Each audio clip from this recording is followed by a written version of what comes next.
Hi everyone, welcome to my channel. My name is Simon. I've got some coffee whilst I talk through this one in this nice Life Venture thermos.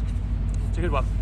So today I'm talking about tents for tall people. I've done a little bit of research and I own one of the tents behind me that is good for like the taller people and for everyone really if you're looking for a tent for more space. So I'm just going to impart that knowledge to you, so do stay tuned. If that's something you like, hit the like button on this video, it would really help me out, and do hit subscribe on the channel.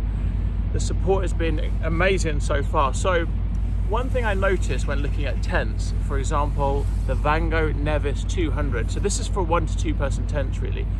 Now it says the inner pitch on that is 215 centimeters. I'm 6'5", which is about 195 centimeters, so I look at that and go, actually that's a good size for a tent. However, as you know, when you get a tent and you pitch it, the pitch isn't always flat, and depending on the sloped sides of the tent, it depends on how much space you actually have inside. So 215 centimeters sounds a lot for someone who's tall, but it really isn't. So really I've been looking at tents that are sort of 220 centimeters long in a tent or longer, just to see what is out there really for like the taller people or people looking for more space. Actually, just on this, so if anyone's got this, basically doesn't open past there, but if you carve away that section, it just allows the hinge to open up a bit more so you can swig out. Cheers. It's just on the steepness of the sides there. Obviously when you add your sleeping mat and your sleeping bag and all that stuff, it brings you up another few inches. So for example, I've got a sleeping mat which is 4 inches high. Now that brings you up enough so that even though your tent might be 250 centimeters long, as the case is with the Gogh Nevis 200 that I just mentioned, you're going to be that much closer to the sides of the tent. So steepness of the sides of the tent is really important, and I'll come on to this one in a minute. So for example, another example of that is the Lanshan 1 Pro, which I used to do the West Island Way.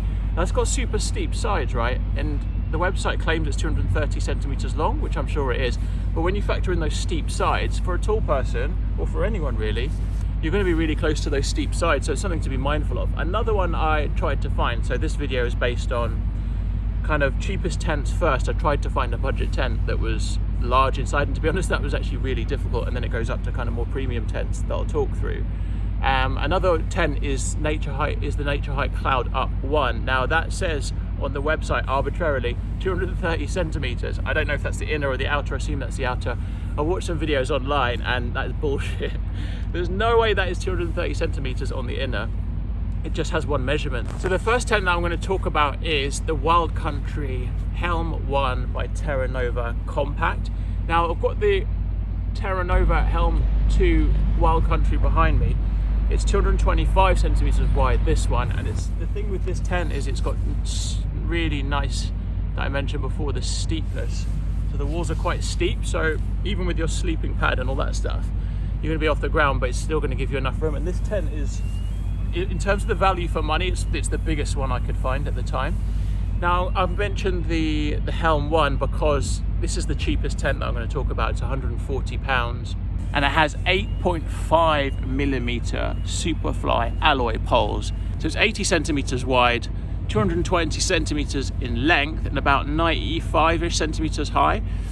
And that's on the inner. It's 1.9 kilograms in weight, and it costs £140. So that is the cheapest tent that I could find that is that size on the inner. And as I've mentioned before, that a lot of the Gogh tents that I've looked at, they're sort of about 210 centimeters, 215 centimeters. That's just not quite big enough when I've looked at a bunch of other tents. It's a 3-season tent, and you can pitch the inner and outer together, which is really handy. If it's raining, that's really handy. So as soon as it's pitched, you can just get straight into it. You don't have to faff around. Okay, next tent I've found is the Snug Ionosphere. It's kind of like a hybrid, I'd say a cross between like the OEX Fox maybe and like a Hoot Bivy, like the Rab Ridge Raider perhaps, or something like that. But it's absolutely massive inside. It's 240 centimeters long by 90 centimeters wide and 75 centimeters high. So it's really huge, and I was seriously considering getting this for my coast to coast walk before I bought the eventual one that I did, which was the Hubba NX.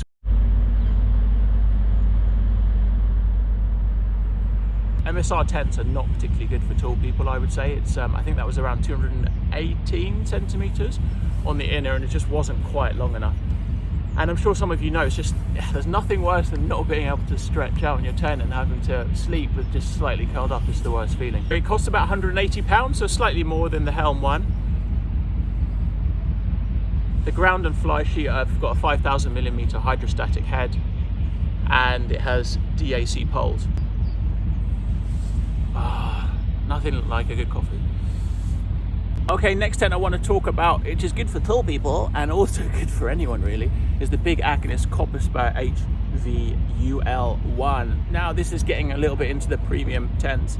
It's quite pricey. It's super lightweight. I think it weighs something like 1.01 kilograms, and it's something I'm seriously considering as a lightweight tent for when I want to do more long distance hikes. It's 224 centimeters internal length.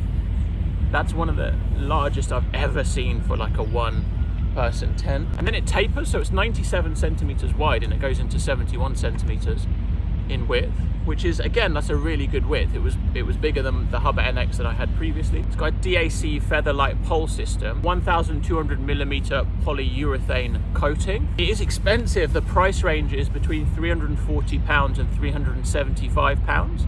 And there aren't many websites in the UK, and definitely none that are currently in stock, that actually sell this tent at the moment. And I keep on banging on about the steep sides, but this is an example of a tent that has really, really nice steep sides. So that's the big Ionosphere Copper Spur HVUL1 tent. Is something I'm seriously considering getting. Okay, so the final one that I'm going to talk about is the Hilleberg Unna, and that's how you pronounce it because I looked online, and it has this really cool button that you can press to tell you how to say the name.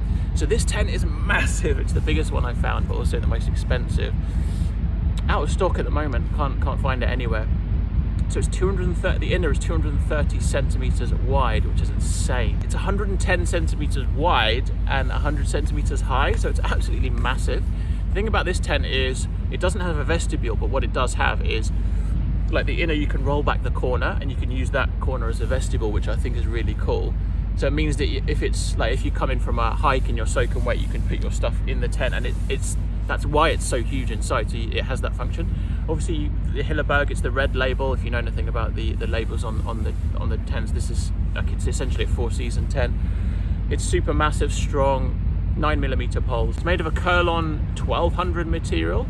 It's freestanding, which basically means it doesn't need the support of like pegs or anything to pitch it. It will just stand on its own without that. So it's well known for, like, you can pitch it basically anywhere. Obviously it's a Hilleberg, so it's super expensive. I think it's about £650 at the moment. But again, it's one that I would really like for kind of an all year round tent, especially given the size of the tent on the inside. And it has a packed weight of 2.3 kilograms. Packed weight essentially means all in, so it means the guy lines and it means the pegs as well. And I think it also means the sack that the tent comes in, whereas you might see one that has trail weight and that excludes pegs and guy lines, and it's just the tent and the poles. It's the heaviest tent that I've mentioned out of all of those ones. But as you'd expect from Hilleberg, it's going to be super strong and a quality tent. So that's it really. They're the kind of main tents that I was able to find. As I said at the beginning, I struggled to find I wanted to find a budget tent, and I mentioned the nature hike one, and it was difficult to find one that was kind of cheap and also large in size, but actually large in size and not a load of shit. So anyway, I hope you've enjoyed this video. It's just a quick one from me. If you do enjoy the video, do hit like on the video. It really helps. Why do I keep saying video? It really helps to support the channel, and do subscribe. That helps massively too. And comments below, what are you guys using? Have you found any tents that are kind of larger inside, or are there any cheaper tents? That's what I'd like to know, that are massive inside, because I definitely take a look at getting one. Anyway, peace out everyone. Enjoy your weekends, enjoy your weeks whenever you watch this, and I'll see you on the next one. Take care.